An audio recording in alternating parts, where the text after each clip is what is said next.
Have you ever wondered what lies hidden in the vast, shadowy corridors of the Vatican? The secrets within its archives have captivated imaginations for centuries. What if I told you that the Vatican is not just a place of faith, but a vault for mysteries so profound they could change history? What they discovered in the Vatican archives shocked the world, revealing not just ancient artifacts, but whispers of curses, forgotten prophecies, and secrets that some believe could unravel the very fabric of the Church. But what if these secrets were kept under lock and key for a reason?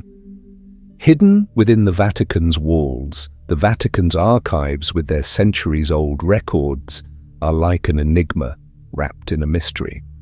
Among the thousands of documents lies the infamous Codex Gigas, known as the Devil's Bible. The Codex Gigas, also known as the Devil's Bible, is a massive medieval manuscript dating back to the early 13th century.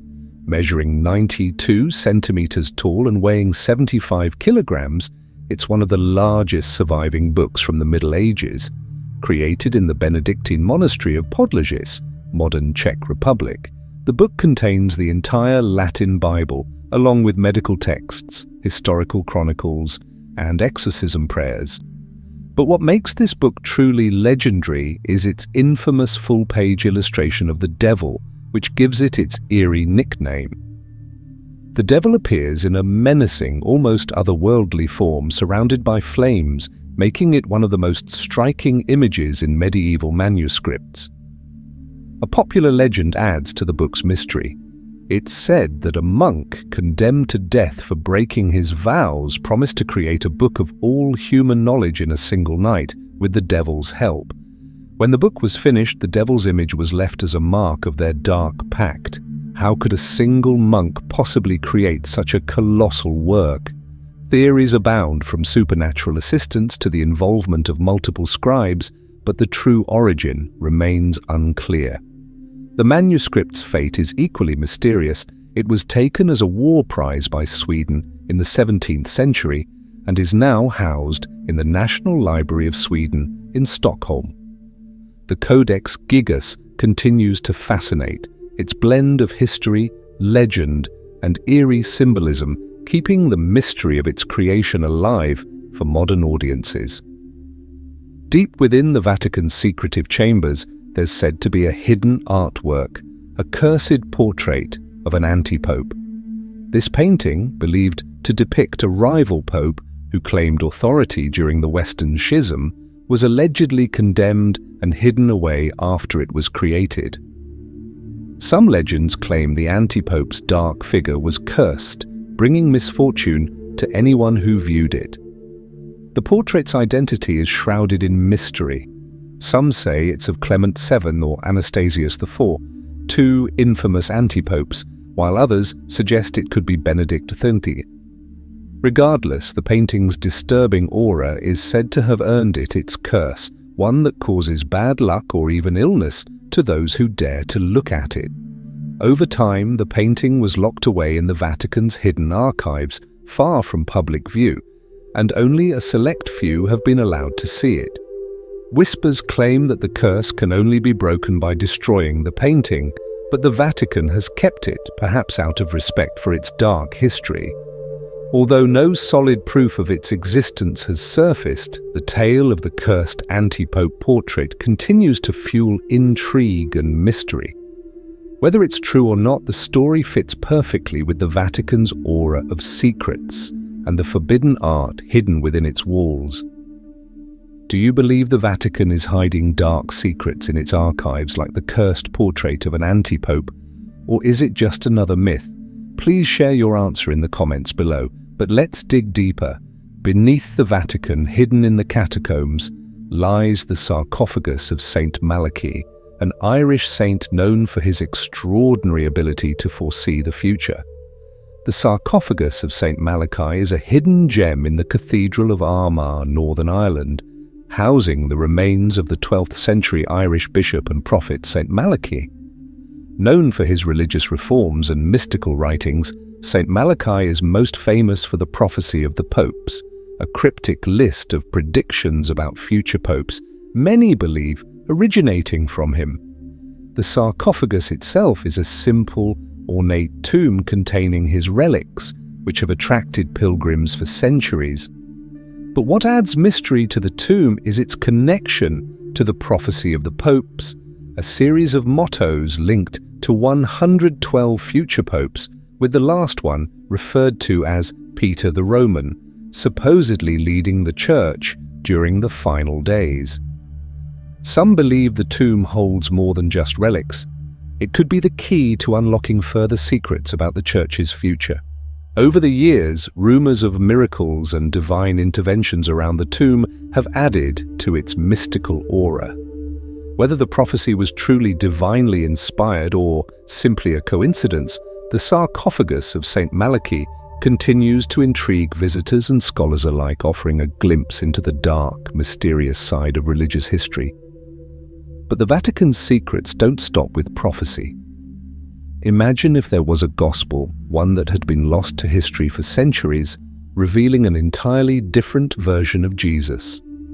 The Lost Gospel of Peter is an ancient and mysterious Christian text discovered in 1886 in Oxyrhynchus, Egypt. This fragmentary gospel, believed to have been written in the 2nd century, was never included in the New Testament and offers a dramatically different account of Jesus' life, crucifixion, and resurrection. The Gospel's passion narrative, the story of Jesus' final days, is one of the most unique aspects. It describes the crucifixion with strange supernatural events, an earthquake, a darkened sky, and a talking cross. This vivid, otherworldly depiction sets it apart from the more restrained accounts in the canonical Gospels.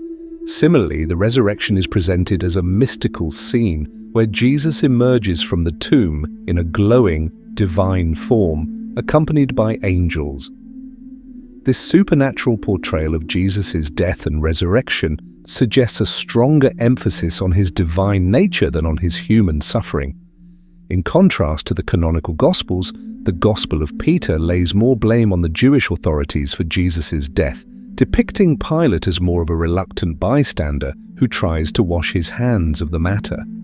The Gospel also features a more mystical interpretation of Jesus' role, with an emphasis on divine and cosmic events surrounding his death. What makes the Gospel of Peter even more mysterious is that, aside from the fragment found in Egypt, no other complete copies of the text exist. Some scholars believe it was deliberately excluded from the Bible due to its controversial content, including its departure from traditional Christian teachings.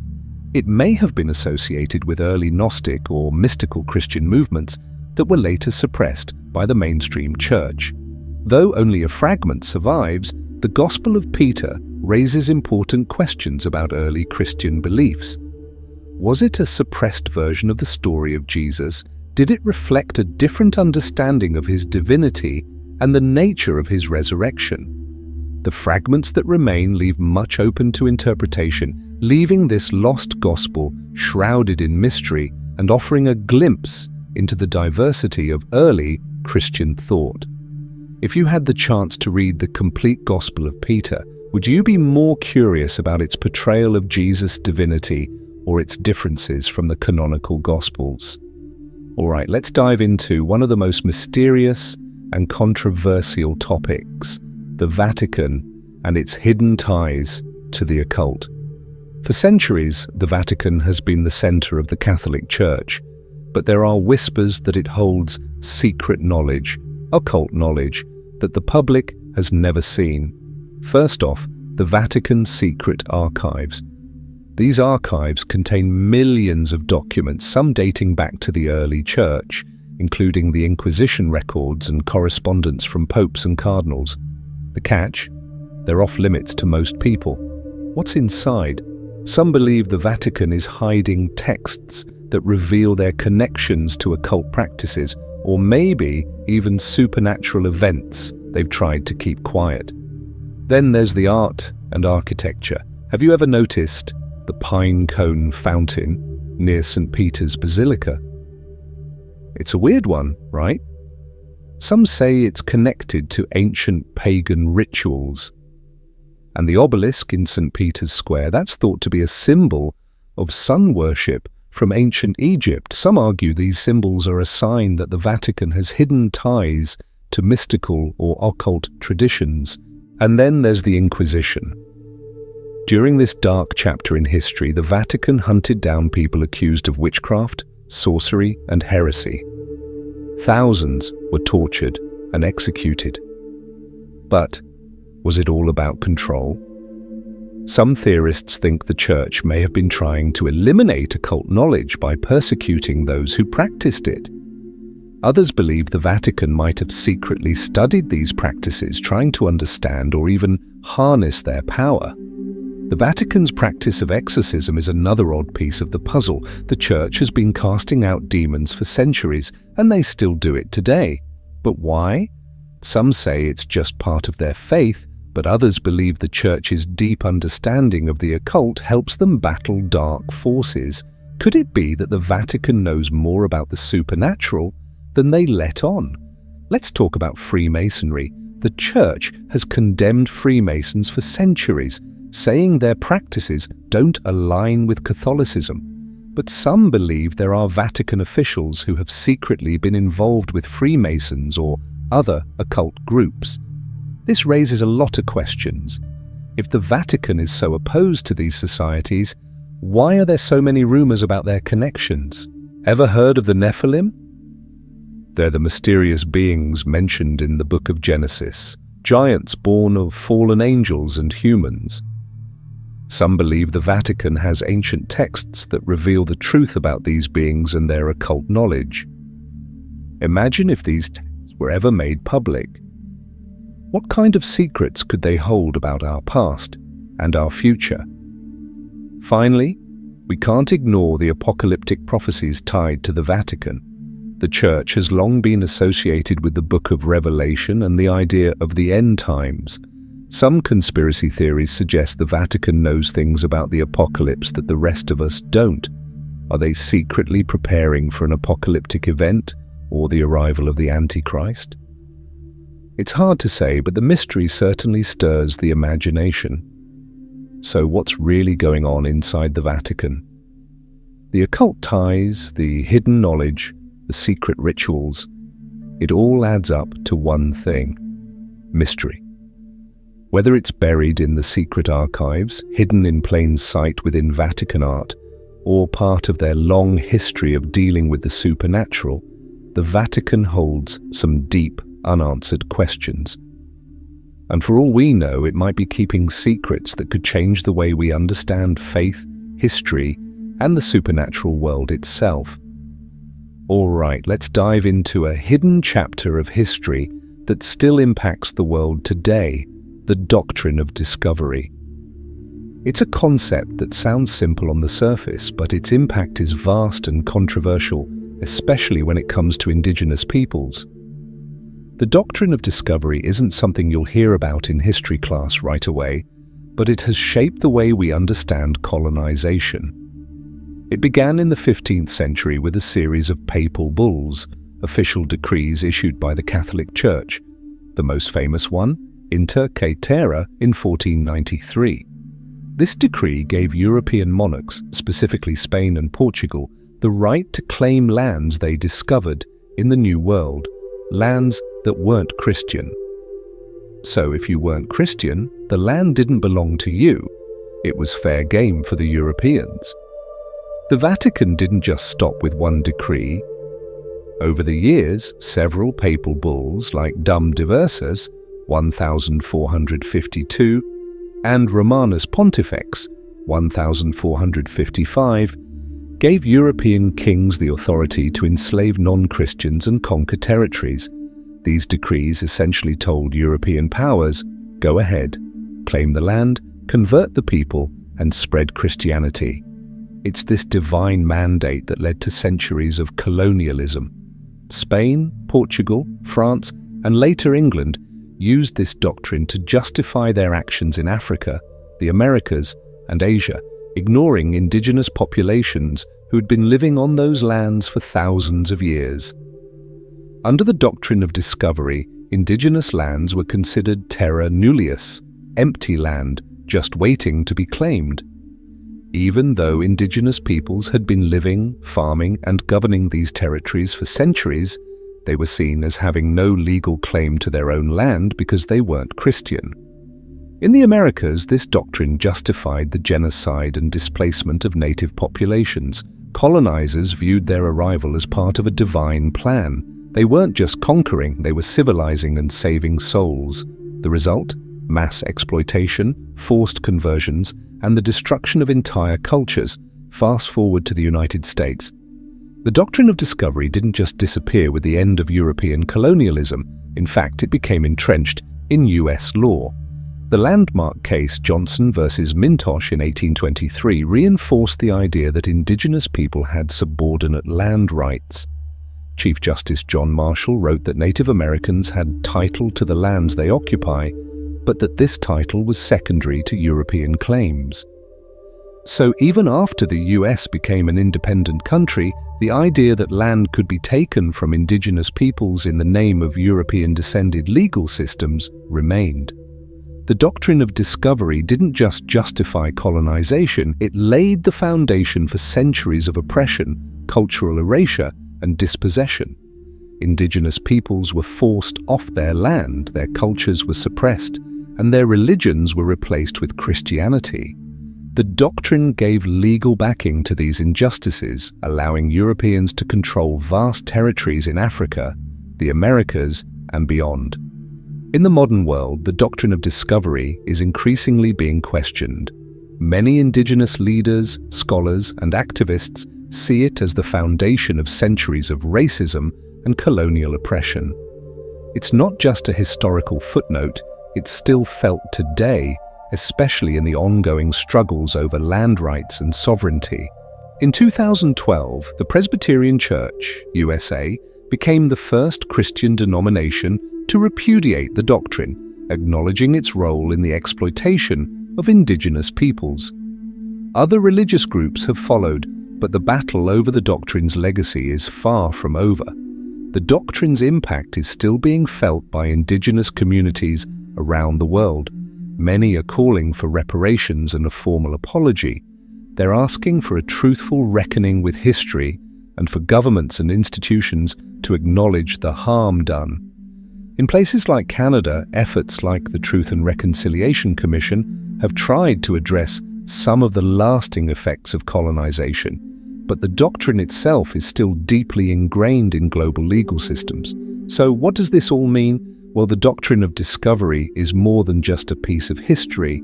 It's a symbol of how power and control were justified by a belief in divine superiority. It's a reminder of how colonization wasn't just about land, it was about rewriting the world's history and claiming ownership of people's lives. The truth about the doctrine and its consequences is still unfolding. As we continue to learn and reflect on history, we have to ask ourselves, how do we confront the ghosts of colonization? And what responsibility do we have to make things right for the indigenous peoples whose land and lives were forever altered by it? But perhaps the most outlandish of all the rumors is the one suggesting that the Vatican possesses extraterrestrial technology. Over the years, there have been whispers and speculations that the Vatican might know more about alien life and extraterrestrial technology than it's willing to share with the public. Let's unpack this. The Catholic Church has always been cautious about discussing extraterrestrial life.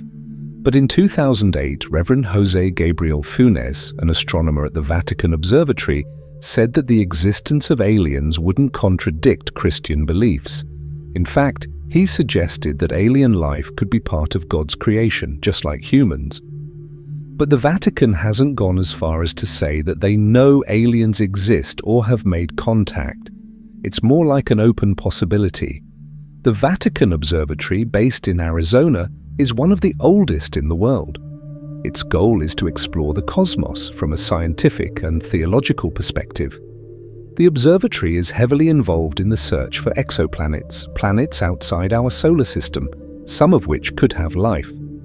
But the Vatican is careful not to jump to conclusions about alien encounters or extraterrestrial technology. They're more focused on understanding the universe as a whole. Now, about UFOs and alien encounters. The Vatican has mostly stayed silent on this topic. But over the years, there have been rumors and theories that the Church knows more than it's letting on. Some believe the Church may be hiding information about alien technology, or possibly even working with certain governments to study UFOs. Could the Church be keeping secrets about extraterrestrial contact? We don't know, but the silence adds to the mystery. Some conspiracy theories suggest that the Vatican has been suppressing knowledge for centuries, not just religious knowledge, but scientific and technological knowledge. The idea is that the Church might be hiding artifacts or ancient technologies, possibly linked to extraterrestrial civilizations. Imagine if the Vatican's secret archives contains documents that reveal alien technology or contact. What would that mean for humanity's understanding of the universe? There are also ancient texts, like those in the Bible, that some believe refer to UFOs or alien technology. The Book of Ezekiel, for example, describes strange flying chariots. Some think this could be a reference to alien spacecraft. If the Vatican holds any knowledge of this, could it be hiding a deeper connection to extraterrestrial life? If extraterrestrial life exists, how would that fit into the Christian narrative? The Church has always maintained that faith and science can coexist, so it's not entirely impossible that aliens could be seen as part of God's plan. Some believe the discovery of alien technology would open up new questions about humanity's place in the universe, and could even confirm God's creation in ways we can't yet understand. There are also theories that the Vatican might be in possession of advanced alien technology. Some conspiracy theorists point to UFO crashes, secret government projects, and even hidden relics in the Vatican as evidence.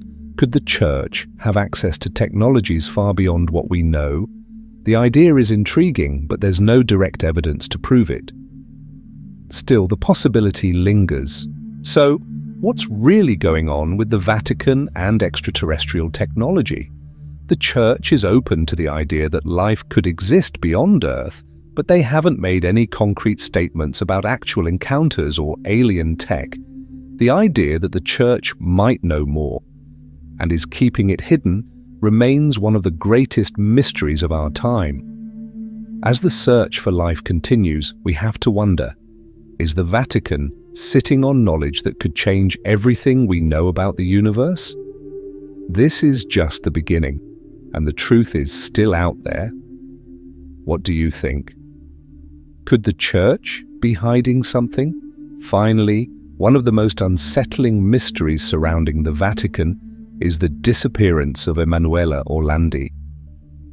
In 1983, Emanuela Orlandi, a 15-year-old girl living in Vatican City, mysteriously disappeared without a trace. She had been on her way home from a music lesson in Rome when she vanished. The last time her family heard from her, she called to say she was almost home, but she never arrived. That was the last known communication before she vanished. Over the years, several theories have emerged surrounding her disappearance, each more intriguing than the last.